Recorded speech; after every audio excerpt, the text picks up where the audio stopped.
Hello one and all, and welcome to Lilac 10, where once a month I create a top 10 list with anime as a theme. This month I decided to have a little bit more personal fun with the list. How so, you may ask? Well, after some thought I decided to talk about some anime worlds I would enjoy living in. In other words, which anime worlds would I see myself living in and having fun with? Let's get started. You won't often hear someone say, I wouldn't mind living in a demon world. If it's a demon world similar to Blood Lads, then you may understand why I would say that. For this world is not the whole dark and brooding kind of world that you would typically see. In fact, there are a couple layers too, with the more common one being like a dose of everyday life, but just adding in the odd hijinks that some of the turf wars and such bring about. So you can see why everyday just wouldn't be boring. And if it does, there are plenty of other things in the demon world that can pass the time, such as finding ways to bring human items like manga into the demon world. Stas, listen! Yes, I found it! No, don't! You see this dragon? That's enough! Please, Stas, you've got to put that manga away! What? I'm trying to help you here! Have you ever gotten to fly on an amazing airship? Me neither. So couple that with the rather regal society and you have the world of Last Exile. Okay, now to be fair, there is a war going on throughout the course of the series, but that's not gonna stop me from living and being a part of this world. It has a similar kind of period piece look that another entry has, but instead of one giant thing, we get giant airships instead. Honestly, the world is certainly rather vast and immersed, which is why I couldn't just leave it out of this list. When I was little, my mother put me into dance classes. I got to learn ballet, tap, jazz, some acrobatics, and I enjoyed doing it and did do it up until middle school when I found my love of theater instead. But it always did get me thinking, what would it be like to live in a fairy tale kind of world where ballet is so prominent? I give you Princess Tutu.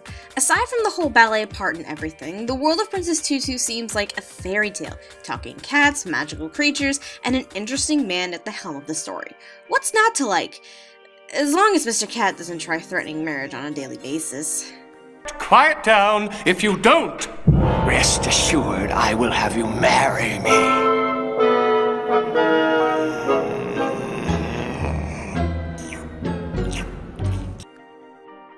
This entry may seem like an odd choice, but I think it's pretty cool, despite the risk of being eaten by huge naked titans. The world of Attack on Titan may seem like an unlikely choice, but hear me out. The world itself already has an old-time look and feel to it, kind of like medieval era or something relatively close to it. And as much as the whole fear of being eaten by those huge man-eating titans can be a drawback, I'd also find myself with some freakish adrenaline kick wanting to take them down and save everyone.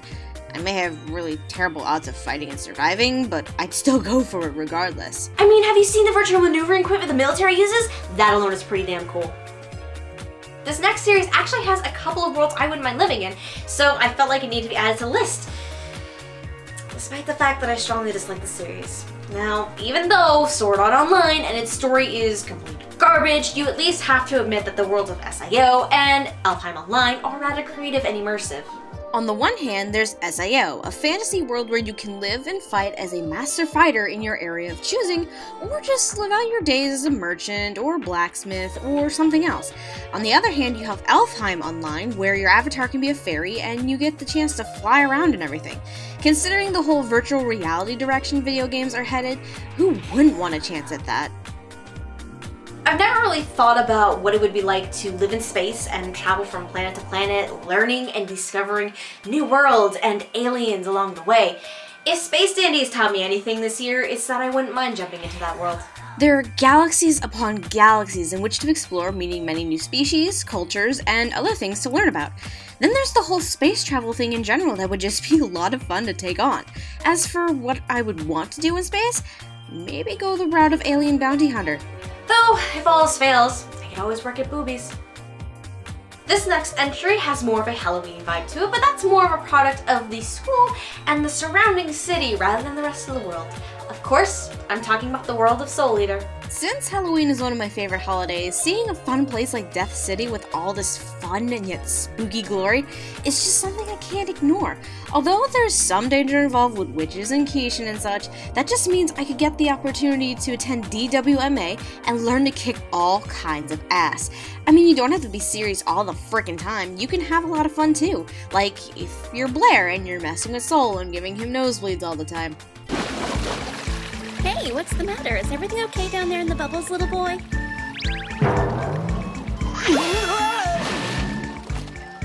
It's okay. Cool guys see naked women all the time. I'm totally used to it. One of my favorite book series to read as a kid was Harry Potter. Magic has always seemed like a lot of fun, and the thought of being a wizard has crossed my mind once or twice. So I guess you can see why I would add fairy tales to my list. The Kingdom of Fiore is just so expansive and full of different kinds of magic that I would have the chance to learn and use. Whether it's Dragon Slayer magic, Celestial magic, Maker magic, and so on, I would just be so excited to learn all kinds of magic and then go on so many adventures with my friends. Maybe join a guild at some point and complete requests for money. Magic and adventure are always a good pair for me. My absolute favorite decade in American history is the 1920s, so it should come as no surprise that Baccano makes my list.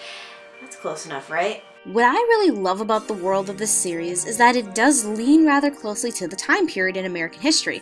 Although moments like the Great Depression aren't really even mentioned, the fun and wild times that go along with this time period, as well as the series itself, make for a world I would love to be part of. I could take part on the Flying Pussyfoot, join Isaac and Miri in their antics, maybe even join that newspaper group or something. There are plenty of options here. So out of all of the anime series that I could have picked out, which world would I love to live in the most? That's an easy one. One Piece. The reason I would love to live in the world of One Piece is kind of the same reason as why Sanji is my biggest anime crush. It's one of the first series I watched when I discovered what anime actually was, and it's grown up with me ever since. The sense of adventure and fun that comes along with that world is simply amazing to me, and the fact that it doesn't take itself too seriously is a bonus as well. I've always imagined myself as a pirate sailing across the Grand Line with a group of friends trying to find adventure every day. And to be completely honest, there was a point where I was trying to write a fanfiction with me as a character in that world. Though, at this point, that story was lost a long time ago. And there you have it, my top 10 anime worlds that I would personally love to live in. Which anime world do you see yourself in? Let me know in the comments. Don't forget to like, subscribe, and all that jazz, and don't forget to check out Lilac Anime Reviews for much more fun. Until next time, otaku on, my friends.